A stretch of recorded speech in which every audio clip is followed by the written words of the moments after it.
अब हम जरा बिस्मिल्लाह करते हैं अपना पहला target, that is statement of cost of goods manufactured. तो अगर वो लास्ट लेक्चर का कोई स्नैप वगैरह आपने लिया था तो उसको जरा रिकॉल करें, नहीं तो यहाँ पे देखें statement of cost of goods manufactured कितना बनेगा। सबसे पहले होगा हमारे पास raw material opening. Raw material opening हमारे पास है 20,000। इसमें हम ऐड करेंगे रॉ मटेरियल का परचेज। रॉ मटेरियल परचेजेस हमारे पास कितनी है, 4.5 लाख की। तो जब हम इन दोनों को ऐड कर देंगे तो हमारे पास आ जाएगा मटेरियल अवेलेबल फॉर यूज। वो कितना आ जाएगा, हमारे पास आ जाएगा 470,000। फिर इसी में से हम लेस करेंगे closing raw material, less raw material ending. वो हमारे पास कितना है, एंडिंग ईयर है, क्लोजिंग बैलेंस है, दैट इज 30,000।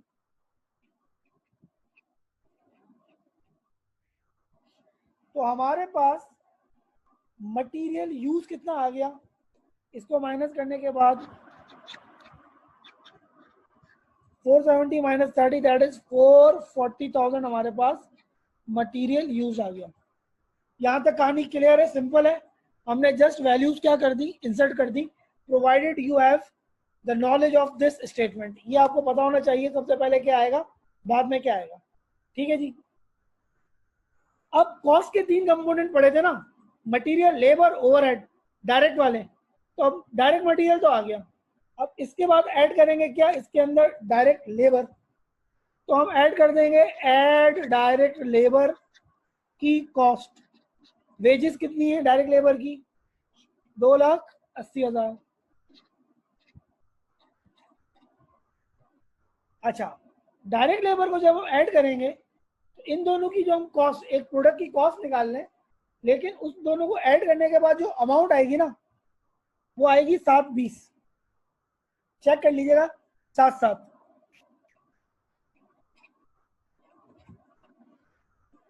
अब जरा गौर से सुनिएगा, इस रॉ मटेरियल प्लस लेबर, यानी कि मैं ये कहूं मटेरियल प्लस लेबर की कॉस्ट को मिला के जितनी भी अमाउंट आती है उसको हम कहते हैं prime cost, PC, prime cost. Prime cost means, prime का वर्ड क्या होता है, जो कि बेसिक हो, इंपॉर्टेंट हो। तो किसी भी प्रोडक्ट के लिए बेसिक कॉस्ट क्या होती है, एक तो मटेरियल, मटेरियल नहीं होगा प्रोडक्ट नहीं बनेगा, प्लस मजदूर, लेबर काम नहीं करेंगे तो प्रोडक्ट नहीं बनेगा। तो दैट्स वाई इसको कहा जाता है मटेरियल और लेबर की कॉस्ट को टोटल मिला के प्राइम कॉस्ट। ठीक है जी, ये एक नया कॉन्सेप्ट आ गया साथ साथ।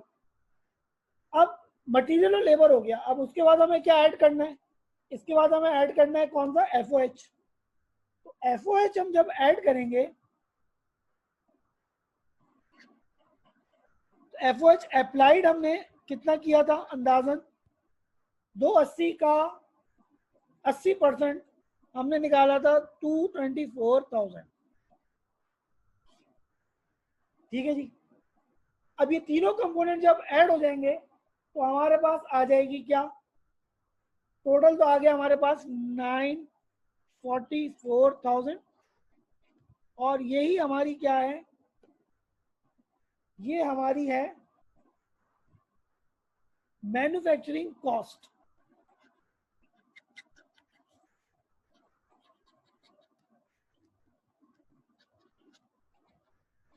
ठीक है जी।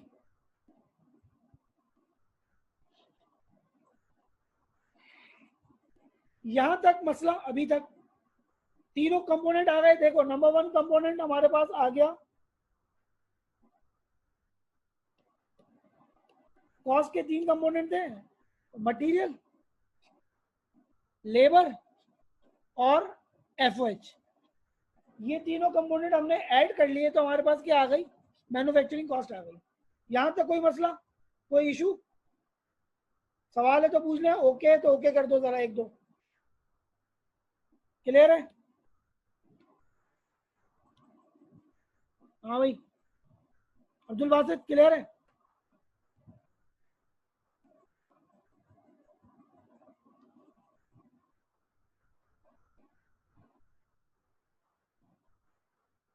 हाँ शुएब क्लियर है? अबे क्या ऑनलाइन होके गायब हो गए हो क्या तुम लोग? ओके तुम लोगों ने ओके करा और देखा नेट वो हो गया। अच्छा जी, अब देखिए यहाँ पे एक बड़ा इंपॉर्टेंट एक और चीज है।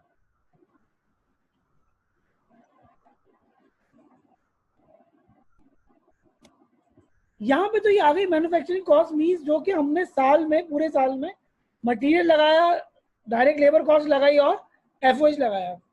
लेकिन साथ साथ हमने ये भी सर पढ़ा था कि स्क्रीन शेयर हमने, कर दें सर। हाँ हेलो क्या हुआ?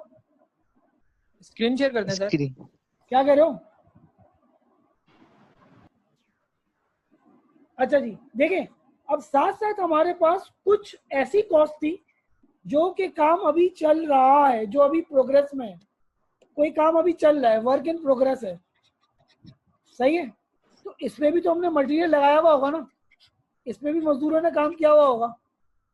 तो ये जो वर्क इन प्रोग्रेस है इसकी भी कॉस्ट हमें देखनी है, जो कि हमें यहाँ पे दी हुई है वर्क इन प्रोग्रेस की कॉस्ट।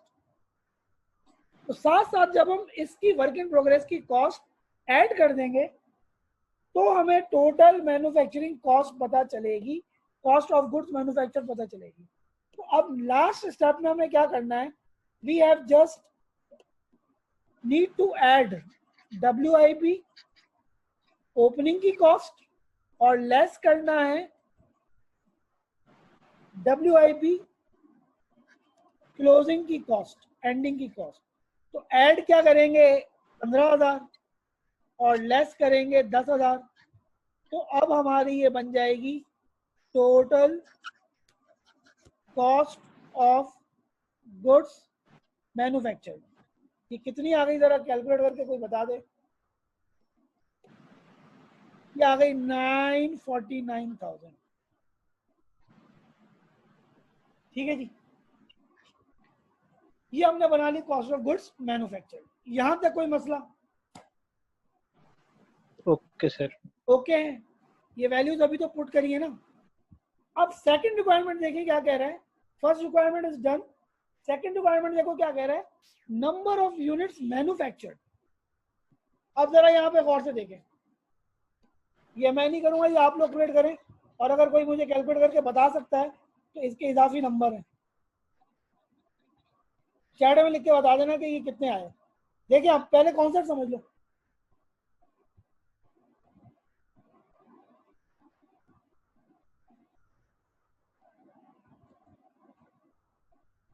कॉन्सेप्ट क्या है? कॉन्सेप्ट ये है कि आपने टोटल यूनिट्स बेचे कितने हैं, सेल कितने की है, एक 20 यूनिट्स बेचे हैं। ठीक है, आपके पास पड़े हुए कितने थे, बैलेंस आपके पास कितना था, ओपनिंग बैलेंस था आपके पास 30,000 जो कि बने बनाए थे, और एंडिंग बैलेंस था आपके पास 10,000 जो कि बने बनाए थे। और बेचते भी हम कौन से, बने बनाए बेचते हैं ना, या कोई वर्क इन प्रोग्रेस बेच दोगे तुम लोग? वर्क इन प्रोग्रेस तो हम बेच नहीं सकते। ठीक है, तो ये सब हमारे पास बने बनाए बैठे हैं, लेकिन हम बेचेंगे किस में से, जो बन गया उसमें से बेचेंगे ना। जी सर। तो अब हमें मसला ये है, क्वेश्चन ये है कि हमने बनाए कितने, हमने मैन्युफैक्चर कितने किए, यूनिट्स बनाए कितने, जिसकी ये वाली कॉस्ट लगी, कितने बनाए, 10,000 बनाए, 20,000 बनाए, 40,000 बनाए। जरा ये कैलकुलेट करके बताएं मुझे यूनिट्स कितने बनाए। और आपके पास कुछ ना कुछ एंडिंग में भी पड़ा हुआ होगा। इन तमाम को मिक्स करके आपने क्या किया होगा, सेल किया होगा। तो सेल आपके कितने यूनिट्स हैं, 120,000 यूनिट्स। अच्छा यूजुअली कॉन्सेप्ट क्या होता है,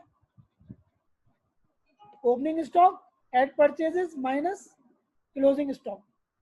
ठीक है, ओपनिंग स्टॉक कितना है आपके पास फिनिश गुड्स का? 30,000। आपने 30,000 इधर लिख दिया। देखो इक्वेशन के थ्रू भी बता रहा हूँ, प्लस एक्स ये मालूम करना है, माइनस क्लोजिंग कितना है आपके पास? 10,000। ये 10,000 कर दिया। अब जरा x के लिए सॉल्व कर लो, find the value of x। Algebra तो आता होगा ना, तो ये क्या हो जाएगा? 30 माइनस 10, 20,000। ये 20,000 प्लस के यहां जाएंगे तो एक 20 माइनस 20 कितना हो जाएगा? 1,00,000 हो जाएगा। तो x मीन्स यूनिट्स,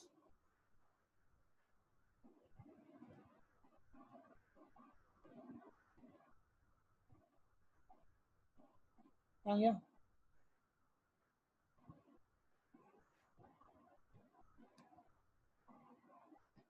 तो x मीन्स जो है वो क्या हो गया हमारे पास? 1,00,000। 1,00,000 यूनिट्स मैन्युफैक्चर्ड हो गए। सही सर। डन, यहाँ तक बात समझ आ गई? जी सर आ गई।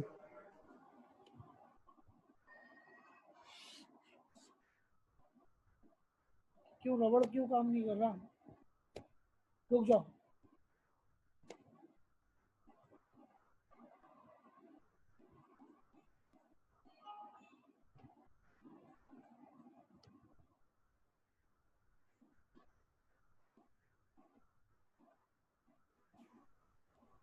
सर हाँ सर पहले हमने जो निकाला वो टोटल कॉस्ट निकाली मैन्युफैक्चरिंग की। हाँ। उसके बाद हमने ये निकाला कि हमने मैन्युफैक्चर कितने किए नंबर यार देखो, नंबर ऑफ यूनिट्स यूनिट्स। निकाल भी सकते हैं, जी जी दिए हुए भी होते हैं। तो हमने अगर सही है, नहीं दिया हुआ तो हमने गिवन निकालो। इंफॉर्मेशन से क्या किया है, नंबर ऑफ यूनिट्स को कैलकुलेट कर लिया है। Sir okay sir. ठीक है जी। जी जी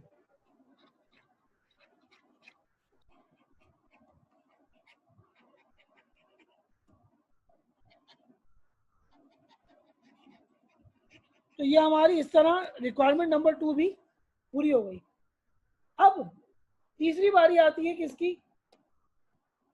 कॉस्ट ऑफ गुड्स सोल्ड की। कॉस्ट ऑफ गुड्स सोल्ड हमेशा फिनिश गुड्स की होगी, मैंने आपको बताया था। तो कॉस्ट ऑफ गुड्स सोल्ड जरा कैलकुलेट कर लेते हैं जल्दी से। कॉस्ट ऑफ गुड्स सोल्ड कैसे कैलकुलेट होगी? हमेशा लिया जाएगा ओपनिंग स्टॉक की वैल्यू किसकी? फिनिश गुड्स की। वो कितनी है? 40,000। इसके अंदर पहले हम परचेजेस ऐड करते थे, लेकिन यहाँ पे तो हमने बनाया है, तो इसमें हम ऐड करेंगे ऐड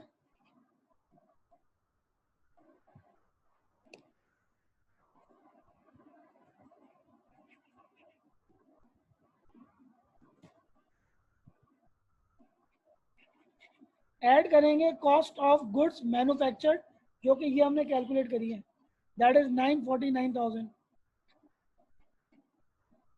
जरा टोटल करना कितना आया?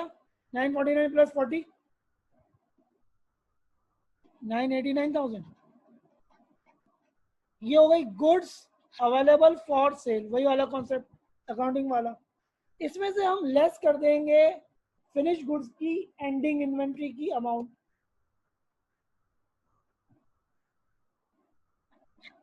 लेस फिनिश गुड्स एंडिंग, वो है जनाब हमारे पास 30,000 की। तो फाइनली हमारे पास कॉस्ट ऑफ गुड्स सोल्ड आ जाएगी कितनी? 95। ये कहानी समझ आ गई? क्लियर है? जी सर आ गई। हमारा तीसरा ये भी हो गया। अब जरा ग्रॉस प्रॉफिट कैलकुलेट करके बताओ। Cost of goods sold 915,000